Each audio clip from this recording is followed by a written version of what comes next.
My dear students, ಈ 10th ಸ್ಟ್ಯಾಂಡರ್ಡ್ನ ಬಯಾಲಜಿನಲ್ಲಿ so ಒಂದು important topic, ಒಂದು ಇಂಪಾರ್ಟೆಂಟ್ ಲೆಸನ್ನ ನಾವು ನೋಡೋದಾದರೆ that is heredity and evolution. ಈ ಚಾಪ್ಟ್ರು ನಾನು ತಿಳಿದ ಮಟ್ಟಿಗೆ ಸೊ ಎಷ್ಟೋ ಮಕ್ಕಳು they feel difficult in this chapter. So ಈ ಚಾಪ್ಟರ್ನ ಸ್ವಲ್ಪ ಡಿಫಿಕಲ್ಟ್ ಅಂತ ಫೀಲ್ ಮಾಡ್ತಾರೆ. ಬಟ್ ಸೊ ನಾನು ಇಂಗ್ಲೀಷ್ ಮತ್ತು ಕನ್ನಡ ಎರಡರಲ್ಲೂ ಎಕ್ಸ್ಪ್ಲೈನ್ ಮಾಡ್ತಾ ಸೊ ನಿಮಗೆ ಈ ಚಾಪ್ಟ್ರು ಈಸಿ ಆಗೋಕ್ಕೆ, ನಿಮಗೆ ಈಸಿ ವೇನಲ್ಲಿ ಅರ್ಥ ಆಗೋ ಹಾಗೆ so I will try my level best. So ಹಾಗಾದರೆ ಈ ಹೆರಿಡಿಟಿ ಆ್ಯಂಡ್ ಎವಲ್ಯೂಷನ್ ಅನ್ನುವಂತಹ ಚಾಪ್ಟರ್ನಲ್ಲಿ ಮೊದಲನೇ topic we have to talk about heredity. First heredity ಭಾಗನ ಮುಗಿಸ್ಕೊಳ್ಳೋಣ, ನಂತರ we will go for evolution.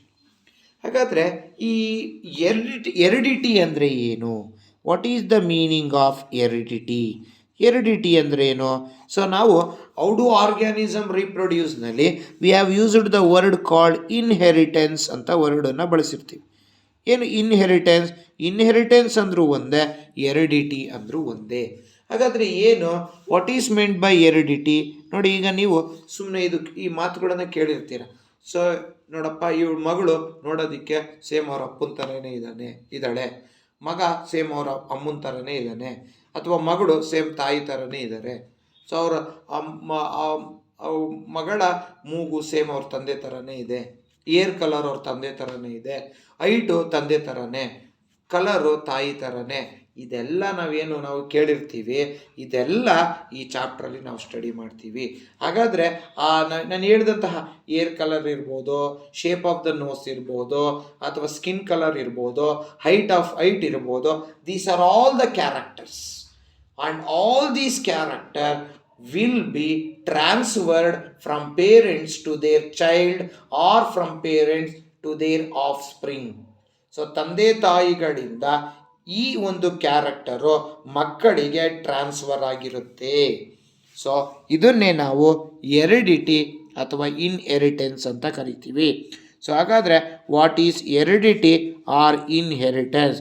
It is the process of heredity is the process of transfer of heredity is the process of transfer of character.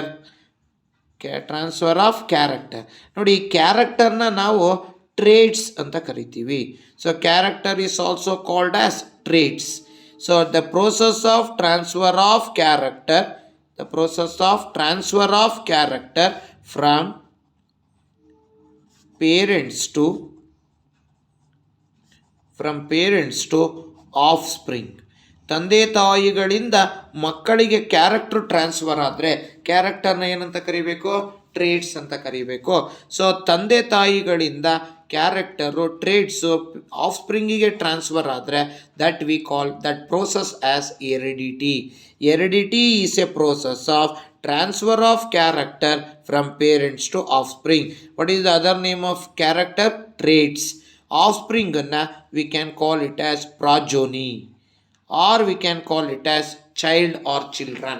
Offspring ಅಂದರೂ ಒಂದೇ, ಪ್ರಾಜೋನಿ ಅಂದರೂ ಒಂದೇ. So ಇದೆಲ್ಲ ಇದು biological word, ಇದು ಅಷ್ಟೇ biological word. Instead of character we can use traits ಅಂತ use ಮಾಡ್ತೀವಿ.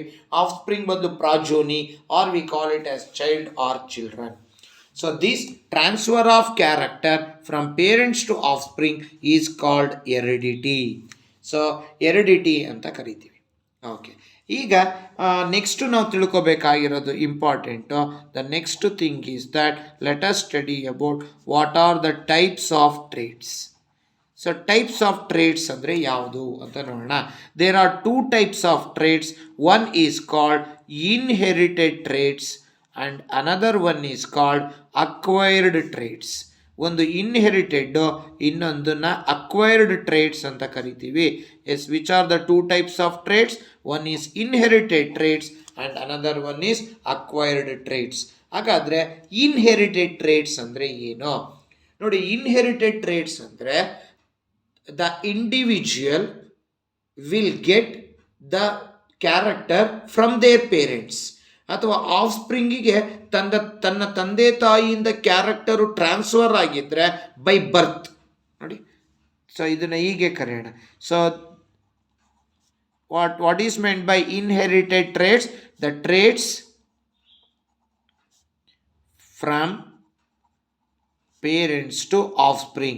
The traits transferred from parents to offspring, from parents to offspring during birth, by birth. Yes. What is meant by inherited traits? The traits which transferred from parents to offspring by birth. ಮಗು ಹುಟ್ಟುವ ಸಂದರ್ಭದಲ್ಲೇ ಮಗುವಿಗೆ ಕೆಲವು character ತಂದೆ ತಾಯಿಗಳಿಂದ transfer ಆಗಿರುತ್ತೆ. It may be hair colour, it may be eye colour, it may be skin colour, it may be the gene responsible for ಯಾವುದು, that is what we call it as tallness ಇರ್ಬೋದು, dwarfness ಇರ್ಬೋದು, ಏನು ಬೇಕಾದ್ರೂ transfer ಆಗಿರ್ಬೋದು. But ಏನೇ character, ಏನೇ ಟ್ರೇಟು transfer ಆಗಿದ್ರೂ ಆ character it has been transferred by birth. By ಬರ್ತಲ್ಲೇ ಆ ಗುಣನ ಆ ಮಗು ಹೊಂದಿರುತ್ತೆ. ಬೈ ಬರ್ತೆ ತಂದೆ ತಾಯಿಗಳಿಂದ ಮಗು ಆ ಗುಣನ ಪಡ್ಕೊಂಡಿದ್ರೆ ಅದನ್ನು ಇನ್ಹೆರಿಟೆಡ್ ಟ್ರೇಟ್ಸ್ ಅಂತ ಕರಿತೀವಿ. So the traits that has been transferred from parents to offspring by birth is called inherited traits. Then what is acquired traits? The traits that an individual acquire during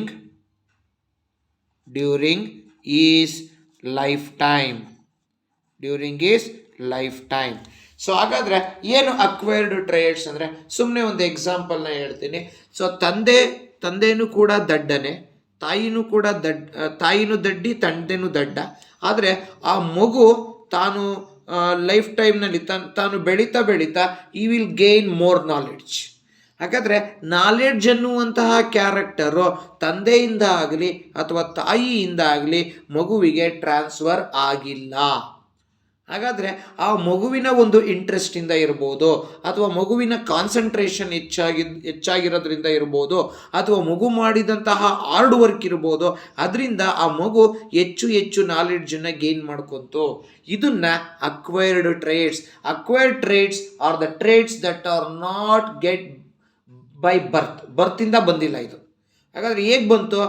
ಅವನು ತನ್ನ ಜೀವಿತಾವಧಿನಲ್ಲಿ, ತನ್ನ life ಟೈಮ್ನಲ್ಲಿ ಅವನ ಇಂಟ್ರೆಸ್ಟಿಂದ, ಅವನ ಕಾನ್ಸಂಟ್ರೇಷನಿಂದ, ಅವನ hard ವರ್ಕ್ನಿಂದ ಅವನೇನು ಪಡೀತಾನೋ ಅದರಿಂದ ಅವನಿಗೆ ಆ ಒಂದು ಕ್ಯಾರೆಕ್ಟ್ರು ಅಥವಾ ಒಂದು ಟ್ರೇಟು ಬಂದಿದೆ. ಅಥವಾ ಇನ್ನೊಂದು ಎಕ್ಸಾಂಪಲ್ ಹೇಳೋದಾದರೆ ಈಗ ಹೇಳ್ಬೋದು.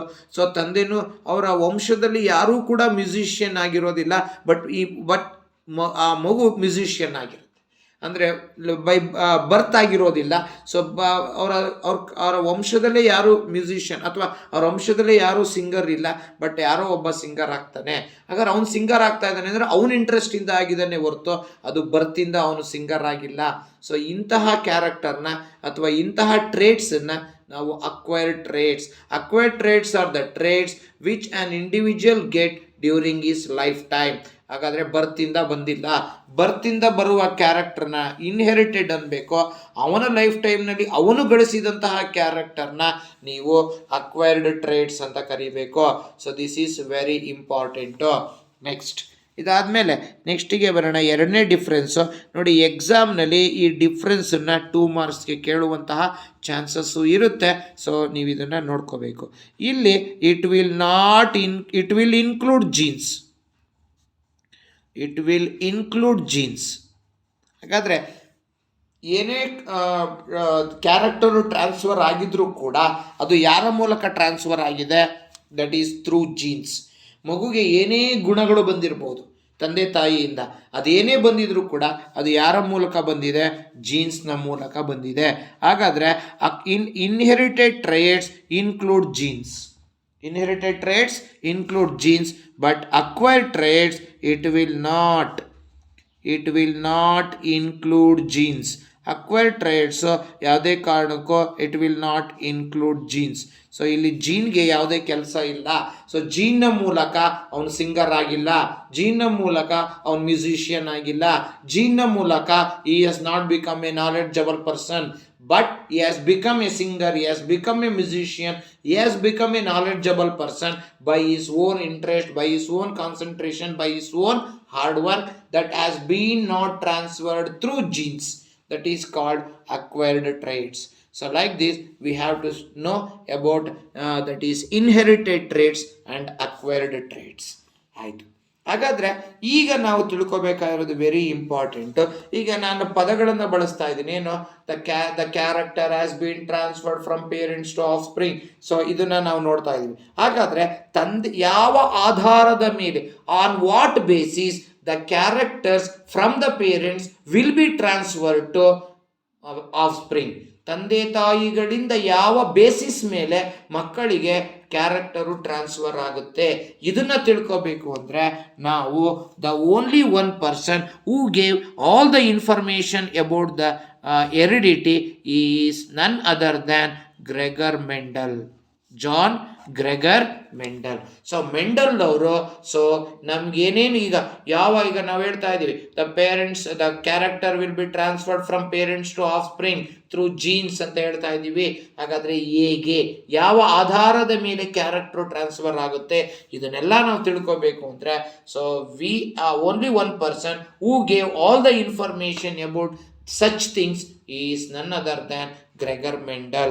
So ನಾವೀಗ ನಾವು ತಿಳ್ಕೊಳ್ಳೋಣ. Let us study about the experiments that has been conducted by Gregor Mendel. So Gregor Mendel ಅವರನ್ನ ನಾವು we call him as a father of genetics. So who is Gregor Mendel? Gregor Mendel is a father of genetics, or he is also called as father of genetics ಅಂದ್ರೂ ಒಂದೇ, father of heredity ಅಂದ್ರೂ ಒಂದೇ, father of inheritance ಅಂದ್ರೂ ಒಂದೇ. Who is the father of genetics? Gregor Mendel. Father of heredity? Gregor Mendel. Father of inheritance? Gregor Mendel. So ಎಲ್ಲದು ಕೂಡ so ಮೂರು ಒಂದೇ. So that is father of genetics or heredity or inheritance is Gregor Mendel. ಹಾಗಾದ್ರೆ what is meant by genetics? So genetics is A branch of biology which deals with the study of heredity. ನೀವು heredity ಬಗ್ಗೆ ತಿಳ್ಕೋಬೇಕು ಅಂದರೆ ಬಯಾಲಜಿನಲ್ಲಿ ಒಂದು ಭಾಗ ಇದೆ, that is called as genetics. Genetics is a branch of biology which we deals with the study of genes, or which we will study about the heredity, or it is a part of biology which deals with the study of inheritance. So ಇದನ್ನ ನಾವು genetics ಅಂತ ಕರಿತೀವಿ. ಹಾಗಾದ್ರೆ ಜೆನೆಟಿಕ್ಸ್ನ ಪಿತಾಮಹ ಯಾರು? Gregor Mendel ಅವರನ್ನ ಜೆನೆಟಿಕ್ಸ್ನ ಪಿತಾಮಹ ಅಂತ ಕರಿತೀವಿ. That is we call him as the father of genetics. ಆಯಿತು. ಹಾಗಾದರೆ ಮೆಂಡಲ್ ಅವರು ತಮ್ಮ ಲ್ಯಾಬೊರೇಟರಿನಲ್ಲಿ ನೂರಾರು ಎಕ್ಸ್ಪೆರಿಮೆಂಟ್ಗಳನ್ನು ಕಂಡಕ್ಟ್ ಮಾಡಿದ್ರು. ಆ ನೂರಾರು ಎಕ್ಸ್ಪೆರಿಮೆಂಟ್ಗಳ ಕನ್ಕ್ಲೂಷನ್ ಏನಪ್ಪ ಅಂದರೆ ಅವರು ಒಂದು ಥಿಯರಿನ ಡಿಸ್ಕವರ್ ಮಾಡಿದ್ರು. ಆ ಥಿಯರಿನ ನಾವು V call it as law of inheritance. What is the name of that theory? The name of that theory is law of inheritance. What is the name of theory discovered by Mendel? Gregor Mendel. Gregor Mendel discovered a theory called law of inheritance. ಹಾಗಾದ್ರೆ ಈ law of inheritance ನಲ್ಲಿ it contains 3 principal. 3 ಪ್ರಿನ್ಸಿಪಲ್ಗಳನ್ನು ಹೊಂದಿದೆ. ಒಂದನ್ನು ನಾವು law of segregation ಅಂತ ಕರಿತೀವಿ, law of segregation. Then second one is called law of dominance. ಎರಡನೇದನ್ನ law of dominance ಅಂತ ಕರಿತೀವಿ. ಮೂರನೇದನ್ನ ನಾವು law of independent assortment, law of independent assortment ಅಂತ ಕರಿತೀವಿ. So these are the 3 principle that contains in the theory of law of inheritance. Law of inheritance ಅನ್ನೋದು ಒಂದು theory. ಈ ಥಿಯರಿನಲ್ಲಿ 3 ಪ್ರಿನ್ಸಿಪಲ್ಗಳು ಬರ್ತವೆ. ಒಂದು ಲಾ ಆಫ್ ಡಾಮಿನೆನ್ಸ್ ಅಂತ ಕರಿತೀವಿ, ಲಾ ಆಫ್ ಸೆಗ್ರಿಗೇಷನ್ ಅಂತ ಕರಿತೀವಿ, law of independent assortment. So ನಾವು ಮುಂದೆ ಹೋಗ್ತಾ ಸೊ ಮಾನೋಹೈಬ್ರಿಡ್ ಕ್ರಾಸ್, ಡೈಹೈಬ್ರಿಡ್ ಕ್ರಾಸ್ನ ಸ್ಟಡಿ ಮಾಡಬೇಕಾದ್ರೆ ಈ law of segregation, law of dominance, law of independent assortment ಇವುಗಳ ಬಗ್ಗೆ ಎಲ್ಲ ನಾವು ಡೀಟೇಲ್ಸ್ ಆಗಿ ಸ್ಟಡಿ ಮಾಡ್ತಾ ಹೋಗ್ತೀವಿ. ಸೊ ಮೆಂಡಲ್ ಅವರು ತಮ್ಮ ಒಂದು ಲ್ಯಾಬೊರೇಟರಿನಲ್ಲಿ ಈ has conducted so many experiment, ಹಲವಾರು ಎಕ್ಸ್ಪೆರಿಮೆಂಟ್ಗಳನ್ನು ಕಂಡಕ್ಟ್ ಮಾಡಿದ್ರು ಅವರು ತಮ್ಮ ಲ್ಯಾಬೊರೇಟರಿನಲ್ಲಿ. ಆ ಎಲ್ಲ ಎಕ್ಸ್ಪೆರಿಮೆಂಟ್ಗಳನ್ನು ಒಂದು ಥಿಯರಿ ರೂಪದಲ್ಲಿ ತಗೊಂಬಂದರು. ಅದನ್ನೇ ಲಾ ಆಫ್ ಇನ್ಹೆರಿಟೆನ್ಸ್ ಅಂತ ಕರಿತೀವಿ. ಆ ಲಾ ಆಫ್ ಇನ್ಹೆರಿಟೆನ್ಸ್ನಲ್ಲಿ 3 ಪ್ರಿನ್ಸಿಪಲ್ಗಳು ಬರ್ತವೆ. ಒಂದು ಲಾ ಆಫ್ ಡಾಮಿನೆನ್ಸ್, ಎರಡನೇದು ಲಾ of segregation and the law of independent assortment. Law of segregation, law of dominance and law of independent assortment. Law of segregation ಅಂದರೆ ಏನು, ಲಾ ಆಫ್ ಡಾಮಿನೆನ್ಸ್ ಅಂದರೆ ಏನು ಅಂತ ನಾವು ಮಾನೋಹೈಬ್ರಿಡ್ ಕ್ರಾಸಲ್ಲಿ ತಿಳ್ಕೊತೀವಿ. ಲಾ ಆಫ್ ಇಂಡಿಪೆಂಡೆಂಟ್ ಅಸಾರ್ಟ್ಮೆಂಟನ್ನು we will study in dihybrid cross. ಅದನ್ನು ಮುಂದಿನ ಒಂದು ವಿಡಿಯೋದಲ್ಲಿ ನಾವು ಅದ್ರ ಬಗ್ಗೆ ಸ್ಟಡಿ ಮಾಡ್ತಾ ಹೋಗೋಣ. ಆಯಿತು, ಈಗ ನಾನೇನು ಹೇಳಿದೆ, ಮೆಂಡಲ್ ಅವರು ತಮ್ಮ ಲ್ಯಾಬೊರೇಟರಿನಲ್ಲಿ ಹಲವಾರು ಎಕ್ಸ್ಪೆರಿಮೆಂಟ್ಗಳನ್ನು ಕಂಡಕ್ಟ್ ಮಾಡಿದ್ರು. ಆ್ಯಕ್ಚುಲಿ ಮೆಂಡಲ್ ಅವರು ಟೀಚರ್ ಆಗಬೇಕು ಅಂತ ಅಂದ್ಕೊಂಡಿದ್ದು, ಬಟ್ ಟೀಚರ್ ಆಗಲಿಲ್ಲ ಅವರು. But he has become a great biologist. So ಅವರು ಮ್ಯಾಥಮೆಟಿಷಿಯನ್ನು ಕೂಡ, ಬಯಾಲಜಿಸ್ಟು ಕೂಡ. ಬಟ್ ಅವರು he try to become a teacher, but unfortunately he can't become a teacher, so he become a great biologist. That is, he become a father of inheritance or father of genetics or father of heredity ಆಗ್ಬಿಟ್ಟು. So ಅವರು ತಮ್ಮೆಲ್ಲ ಎಕ್ಸ್ಪೆರಿಮೆಂಟ್ಗಳನ್ನು ಒಂದು theory ಮೂಲಕ state ಮಾಡಿದ್ರು. That is called law of inheritance which contains 3 principle. ಹಾಗಾದರೆ Mendel ಅವರು ತಾವು ನೂರಾರು ಎಕ್ಸ್ಪೆರಿಮೆಂಟ್ಗಳನ್ನು ಕಂಡಕ್ಟ್ ಮಾಡೋದಕ್ಕೆ ಅವರು ಚೂಸ್ ಮಾಡಿಕೊಂಡಂತಹ ಪ್ಲಾಂಟ್ ಯಾವುದಪ್ಪ ಅಂದರೆ, that is Mendel choose a plant for his experiment and that plant is pea plant. So ಬಟಾಣಿ ಗಿಡನ ತಮ್ಮ ಎಕ್ಸ್ಪೆರಿಮೆಂಟಿಗೆ ಮೆಂಡಲ್ ಅವರು ಚೂಸ್ ಮಾಡಿಕೊಂಡ್ರು. So name the plant the Mendel has chosen for his experiment. ಹಾಗಾದರೆ Mendel ಅವರು ತಮ್ಮ ಎಕ್ಸ್ಪೆರಿಮೆಂಟಿಗೆ ಅವರು ಪೀ ಪ್ಲಾಂಟನ್ನೇ ಚೂಸ್ ಮಾಡಿದ್ದಾರೆ ಅಂದರೆ ಅದಕ್ಕೆ ಕಾರಣ ಇರಲೇಬೇಕು. ಏಕೆಂದರೆ ನೂರಾರು ಗಿಡಗಳಿವೆ, ನೂರಾರಲ್ಲ ಸಾವಿರಾರು ಗಿಡಗಳಿವೆ. ಆ ಸಾವಿರಾರು ಗಿಡಗಳಲ್ಲಿ ಎಲ್ಲ ಗಿಡಗಳನ್ನು ಬಿಟ್ಟು ಅವರು ಪೀ ಪ್ಲಾಂಟ್ನೇ ಚೂಸ್ ಮಾಡ್ಕೊಂಡಿದ್ದಾರೆ ಅಂದರೆ ಅದಕ್ಕೆ ಒಂದು ಮುಖ್ಯವಾದ ಕಾರಣಗಳು ಇರಲೇಬೇಕು. ಏಕೆಂದರೆ ಸುಮ್ಮನೆ ಮೆಂಡಲ್ ಅವರು ಪೀ ಪ್ಲಾಂಟನ್ನು ಚೂಸ್ ಮಾಡ್ಕೊಂಡಿಲ್ಲ. ಹಾಗಾದರೆ ಲೆಟಸ್ ನೋ ಎಕ್ಸಾಮಿನೇಷನ್ ಕ್ವಶನ್ ಇದು. ಕ್ವಶನ್ ಎಕ್ಸಾಮ್ನಲ್ಲಿ ಹೇಗೆ ಕೇಳ್ಬೋದು ಅಂದರೆ, why Mendel choose pea plant for his experiment. ನೋಡಿ, ಇದು ಕ್ವಶನ್ ಎಕ್ಸಾಮ್ನಲ್ಲಿ ಕೇಳುವಂಥ question. What is the question? Why Mendel choose pea plant for his experiment. Mendel ಅವರು ತಮ್ಮ ಎಕ್ಸ್ಪೆರಿಮೆಂಟಿಗೆ ಪೀ ಪ್ಲಾಂಟನ್ನು ಯಾಕೆ ಚೂಸ್ ಮಾಡಿದ್ರು, ಇದು ಕ್ವಶನ್. ಸೊ ಆ ಕ್ವಶನ್ಗೆ ನಾವೀಗ ಆನ್ಸರ್ನ ಬರಿತಾ ಹೋಗೋಣ. ಸ್ವಲ್ಪ ಪಾಯಿಂಟನ್ನು ಲಿಸ್ಟ್ ಮಾಡೋಣ. ಹಾಗಾದರೆ ಎಲ್ಲ ಗಿಡಗಳಿಗೆ ಕಂಪೇರ್ ಮಾಡಿದ್ರೆ ಪೀ ಪ್ಲಾಂಟ್ಗೆ ಏನೋ ಒಂದು ಅಡ್ವಾಂಟೇಜ್ ಇದೆ. So let us know what is the advantage that made Mendel to choose pea plant for his experiment. So adunna naviga study ಮಾಡ್ತಾ ಹೋಗೋಣ. Why Mendel has chosen pea plant for his experiment. So ಅದನ್ನ ನಾವು study ಮಾಡೋದಾದ್ರೆ ಮೊದಲನೇ ಪಾಯಿಂಟ್ಗೆ ಬರೋಣ. Why Mendel has chosen pea plant for his experiment. So ಅದಕ್ಕೆ ಮುಖ್ಯವಾದ ಕಾರಣ ಅವರು ಮೆಂಡಲ್ ಅವರು ಕೊಡ್ತಾರೆ. Why he has chosen pea plant? The first one is, ಮೊದಲನೇ ಕಾರಣಕ್ಕೆ ಬರೋಣ. ಸೊ ಮೊದಲನೇ ಕಾರಣ ಏನಪ್ಪ ಅಂದರೆ, that is pea plant has short life span. So ಬಟಾಣಿ ಗಿಡದ ಜೀವಿತ ಅವಧಿ ಅಂದರೆ ಹೆಚ್ಚು ದಿನ ಬದುಕೋದಿಲ್ಲ, ಅದು ಶಾರ್ಟ್ ಲೈಫ್ ಸ್ಪ್ಯಾನ್ ಇದೆ. So short life span pea plant ಇರೋದ್ರಿಂದ ಮೆಂಡಲ್ ಅವರು ತಮ್ಮ ಎಕ್ಸ್ಪೆರಿಮೆಂಟಿಗೆ ಪೀ ಪ್ಲಾಂಟನ್ನು ಚೂಸ್ ಮಾಡಿಕೊಂಡ್ರು. ಹಾಗಾದರೆ ಶಾರ್ಟ್ ಲೈಫ್ ಸ್ಪ್ಯಾನ್ ಇದ್ದರೆ ನಮಗಾಗೋ ಉಪಯೋಗ ಏನು? So since it has a short life span we can see many generation, ಹೆಚ್ಚು ಜನರೇಷನ್ಗಳನ್ನು ನಾವು ನೋಡಬಹುದು. ಇದು ಇದರ advantage. So what is the first advantage having short life span? ಮೊದಲನೇದು, it has short life span.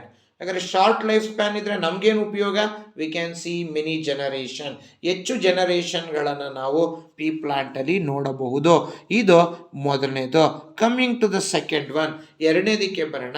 So second advantage Y he has chosen the pea plant is that we can in pea plant we can see both.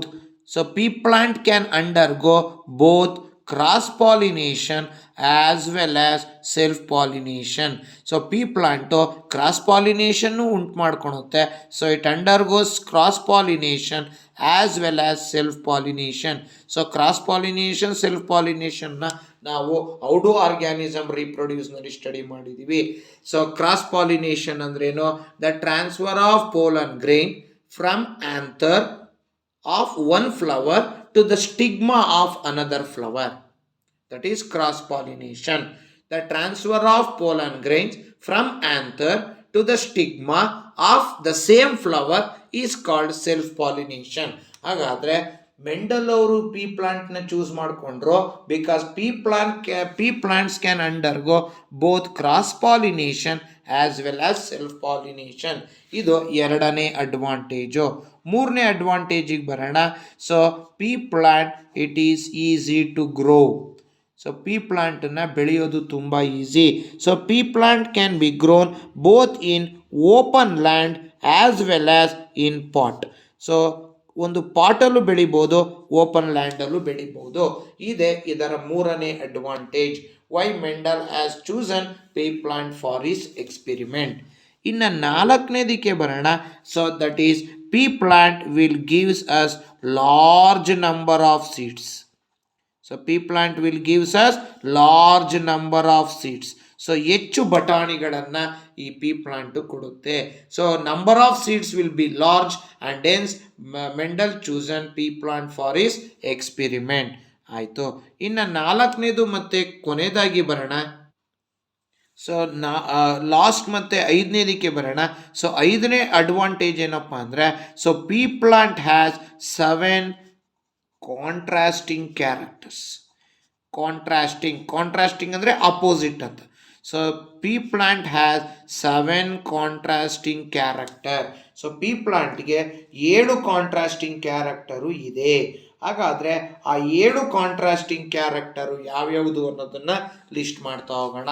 ಅದಕ್ಕಿಂತ ಮುಂಚೆ ಮತ್ತೊಂದು ಸರಿ ನೋಡೋಣ.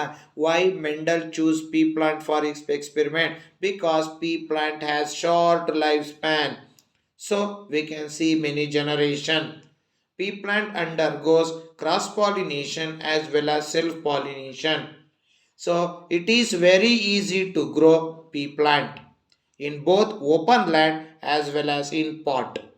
Then pea plant will gives us large number of seeds. Then pea plant undergoes pea plant has 7 contrasting characters. 7 contrasting characters. So ಯಾವ್ಯಾವುದು ಅನ್ನೋದನ್ನು ನಾವೀಗ list ಮಾಡ್ತಾ ಹೋಗೋಣ. ಸೊ ಕ್ಯಾರೆಕ್ಟರ್ಸ್ಗೆ ಬರೋಣ. ಸೊ ಕ್ಯಾರೆಕ್ಟರ್ಸ್ಗೆ ಬಂದರೆ ನೋಡಿ, ಮೊದಲನೇ character seed shape. Second one seed colour. Third one pod shape. Fourth one pod colour. Fifth one, so flower color. Sixth one, flower position.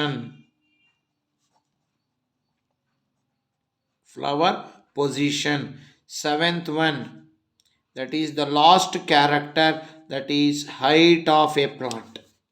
So these are the 7 contrasting characters that we can see in pea plant. So ಮೊದಲನೇದು seed shape, seed colour, pod shape, pod colour, flower position, height. So these are the 7 contrasting characters. ಹಾಗಾದರೆ ಈ seed ಶೇಪಿಗೆ ಬಂದರೆ, the shape of the seed may be round in shape or it is wrinkled in shape. So wrinkled ಅಂದರೆ so ಸುಕ್ಕುಗಟ್ಟದು. So ಈಗ ಬಟ್ಟೆ ಸುಕ್ಕುಗಟ್ಟಿದೆ ಅಂತ ಹೇಳ್ತೀವಿ, ಅಂದರೆ ಸೊ ರಿಂಕಲ್ಡ್ ಅಂದರೆ ಸುಕ್ಕುಗಟ್ಟಿರೋದು ಅಂತ ಅರ್ಥ. ಸೊ ಸೀಡು ಇಲ್ಲ ರೌಂಡ್ ಶೇಪಲ್ಲಿ ಇರುತ್ತೆ, ಇಲ್ಲ ರಿಂಕಲ್ಡ್ ಶೇಪಲ್ಲಿ ಇರುತ್ತೆ. So 2 possibility. Either we can see the pea plant seed as round in shape or it is wrinkled in shape. ಒಂದು. ಎರಡನೇದು ಸೀಡ್ ಕಲರ್ ಏನಾಗಿರ್ಬೋದು? So seed colour it may be, so seed colour ಹೇಳೋದಾದರೆ it may be yellow ಇರ್ಬೋದು, or it may be green in colour.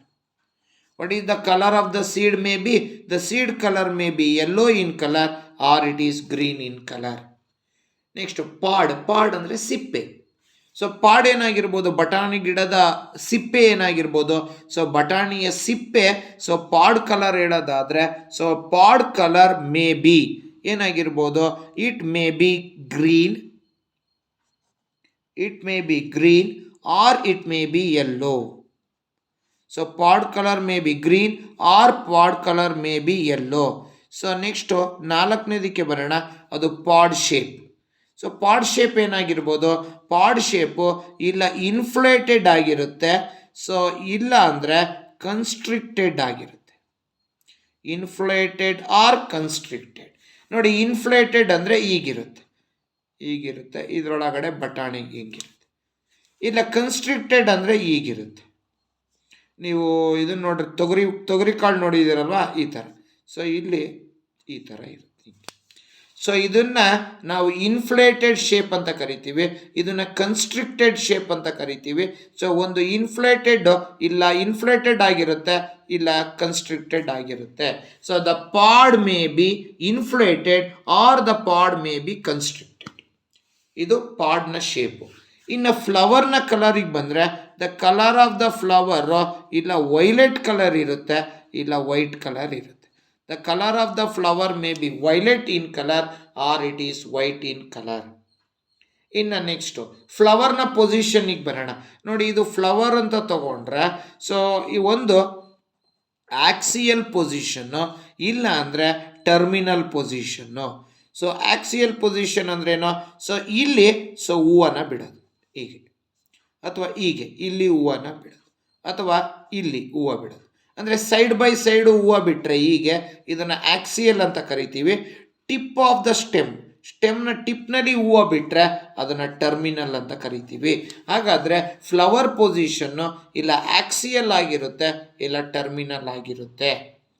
Next height of the ಪ್ಲಾಂಟಿಗೆ ಬಂದರೆ, the plant may be tall in height or it may be dwarf in height. ಇಲ್ಲ ಉದ್ದವಾಗಿರುತ್ತೆ, ಇಲ್ಲ ಗಿಡ್ಡವಾಗಿರುತ್ತೆ. So ಕುಬ್ಜ ಅಥವಾ ಗಿಡ್ಡ. So plant ಎತ್ತರವಾಗಿ ಬೆಳೆಯುತ್ತೆ, ಇಲ್ಲ ಅಂದರೆ ಕುಬ್ಜವಾಗಿ ಗಿಡ್ಡವಾಗಿ ಬೆಳೆಯುತ್ತೆ. ಎತ್ತರ ಗಿಡ್ಡ ನೋಡಿ, ಎಲ್ಲ ಆಪೋಸಿಟ್ ತಗೊಳ್ತಾ ಇರೋದು ನಾನು. ರೌಂಡ್ಗೆ ಅದನ್ನೇ ಕಾಂಟ್ರಾಸ್ಟಿಂಗ್ ಅಂತ ಕರಿತೀನಿ. ಕಾಂಟ್ರಾಸ್ಟಿಂಗ್ ಅಂದರೆ ಆಪೋಸಿಟ್. ರೌಂಡ್ಗೆ ರಿಂಕಲ್ಡು, ಯೆಲ್ಲೋಗೆ ಗ್ರೀನ್ಗೆ ಯೆಲ್ಲೋ, ಇನ್ಫ್ಲೇಟೆಡ್ ಕನ್ಸ್ಟ್ರಿಕ್ಟೆಡ್, ವೈಲೆಟ್ಗೆ ವೈಟು, ಆಕ್ಸಿಯಲ್ಗೆ opposite terminal, tall dwarf. So these are the 7 contrasting characters that can be seen in pea plant. So now once again let us see all the advantage why Mendel has chosen pea plant for his experiment. The first one is that the pea plant has short lifespan, so we can see many generation. Then pea plant can undergo cross pollination as well as self pollination. It is easy to grow pea plant in open land as well as in pot. So pea plant will give large number of seeds. The pea plant has 7 contrasting characters. Then which are the 7 contrasting characters? The 7 contrasting characters are seed shape. It may be round or wrinkled in shape. Seed color. It may be yellow or green in color. Pod color, it may be green or yellow. Pod shape, it may be inflated or constricted. Flower color, it may be violet or it may be white. Flower position, it may be axial or it may be terminal. Height of the plant, it may be tall or it may be dwarf. So these are the characters that made the Mendel to choose pea plant for his experiment. ಇಷ್ಟನ್ನ ನಾವು ಈ advantage ಅಂತ ನಾವು ಹೇಳ್ಕೋಬೋದು. ಅಥವಾ Mendel ಅವರು ಯಾಕೆ ಪೀ ಪ್ಲಾಂಟನ್ನು ತಮ್ಮ ಎಕ್ಸ್ಪೆರಿಮೆಂಟಿಗೆ ತೊಗೊಂಡಿದ್ರು ಅಂತ ಇಷ್ಟೆಲ್ಲ ಅಡ್ವಾಂಟೇಜಸ್ ಬಗ್ಗೆ ನಾವು ಮಾತಾಡ್ತಾ ಹೋಗಬೇಕು. ಯಾಕಂದರೆ ನೀವು ಅಬ್ಸರ್ವ್ ಮಾಡಿ, ನಾನಿಲ್ಲಿ ಒಂದು ಲಿಸ್ಟ್ ಮಾಡ್ಕೊಂಡಿದ್ದೀನಿ. Round, yellow, green, inflated, violet, axial, tall, ಇದನ್ನೆಲ್ಲ ನಾನು ಲಿಸ್ಟ್ ಮಾಡ್ಕೊಂಡಿದ್ದೀನಲ್ಲ. These are all the characters or these are all the traits and those traits are called dominant traits. Those traits are called dominant traits. ಅದನ್ನೆಲ್ಲ ನಾನು dominant traits ಅಂತ ಕರಿತೀನಿ. ಯಾಕೆ ಅಂದರೆ these are dominant traits are the traits which get expressed. ಯಾವ character express ಆಗುತ್ತೋ ಅದನ್ನು dominant ಅಂತ ಕರಿತೀವಿ. ಅಥವಾ the trait which is stronger ಆಗಿರುವ ಟ್ರೇಟನ್ನು ನಾವು ಡಾಮಿನೆಂಟ್ ಅಂತ ಕರಿತೀವಿ. So dominant traits are the traits which can be expressed, or dominant traits are the traits which is stronger. So ನಾನು ಇದು ಬರ್ದೀನಲ್ಲ, round, yellow, green, inflated, violet, axial, tall, all these characters or all these traits are dominant because they will get expressed. They will expressed in the baby plant. So this character may be expressed in the baby plant. In what is meant by dominant traits? The traits which will get expressed, or the traits which is stronger. Then ಇಲ್ಲೊಂದು list ಮಾಡ್ಕೊಂಡಿದ್ದೀವಿ ನಾವು, wrinkled, green, yellow, constricted, white, terminal, dwarf. ಈಗ ಇಲ್ಲೇನು ನಾವು ಬರೆದಿದ್ದೀವೋ all these traits are called recessive traits. ಇವನ್ನೆಲ್ಲ ನಾವು recessive traits ಅಂತ ಕರಿತೀವಿ. ಯಾಕೆ ಅಂದರೆ these recessive traits are the traits which get suppressed. ಅಂದರೆ ಯಾವುದು ಎಕ್ಸ್ಪ್ರೆಸ್ ಆಗೋದಿಲ್ವೋ ಅದು ಸಪ್ರೆಸ್ ಆಗುತ್ತೆ. ಸಪ್ರೆಸ್ ಇನ್ ದ ಅರ್ತ್ the traits which is weaker. So weaker ಟ್ರೇಟ್ಸನ್ನು ನಾವು ರಿಸಿಸಿವ್ ಅಂತ ಕರಿತೀವಿ. ಸ್ಟ್ರಾಂಗರ್ ಟ್ರೇಟ್ಸನ್ನು ನಾವು ಡಾಮಿನೆಂಟ್ ಅಂತ ಕರಿತೀವಿ. ಯಾವುದು ಎಕ್ಸ್ಪ್ರೆಸ್ ಆಗುತ್ತೋ ಟ್ರೇಟ್ಸು ಅದನ್ನು ನಾವು ಡಾಮಿನೆಂಟ್ ಅಂತ ಕರಿತೀವಿ. ಯಾವ ಟ್ರೇಟ್ಸು ಸಪ್ರೆಸ್ ಆಗುತ್ತೋ ಅದನ್ನು ರಿಸಿಸಿವ್ ಅಂತ ಕರಿತೀವಿ. So like this. So dominant traits ಅಂತ ಮತ್ತು ರಿಸಿಸಿವ್ ಟ್ರೇಟ್ಸ್ ಅಂತ ನೋಡ್ಬೋದು. ನಾನು ಇಲ್ಲಿ ಲಿಸ್ಟ್ ಮಾಡಿರೋದು all these are dominant traits and all these are recessive traits. Round, yellow, green, inflated, violet, axial, tall, all these are dominant traits. Wrinkled, green, yellow, constricted, white, terminal, terminal, dwarf, all these are recessive. The traits which get expressed, dominant. The traits which is stronger, dominant. The traits which will not expressed, which is suppressed, recessive. The traits which is weaker, recessive. So ಇದನ್ನು ನಾವು ಈ ಒಂದು ವಿಡಿಯೋದಲ್ಲಿ ಇಷ್ಟನ್ನೆಲ್ಲ ತಿಳ್ಕೊಂಡ್ವು. ಇನ್ನು next ವಿಡಿಯೋದಲ್ಲಿ we are going to study about some of the terms related to ಎರಿಡಿಟಿಗೆ ಸಂಬಂಧಪಟ್ಟಂತಹ ಕೆಲವು, ಅಥವಾ ಮೆಂಡಲ್ ಅವರ ಎಕ್ಸ್ಪೆರಿಮೆಂಟಿಗೆ ಸಂಬಂಧಪಟ್ಟಂತಹ ಕೆಲವು ಟರ್ಮ್ಸನ್ನು ನಾವು ನೆಕ್ಸ್ಟ್ ಕ್ಲಾಸಲ್ಲಿ ನೆಕ್ಸ್ಟ್ ವಿಡಿಯೋದಲ್ಲಿ ತಿಳ್ಕೊತಾ ಹೋಗೋಣ. Thank you very much.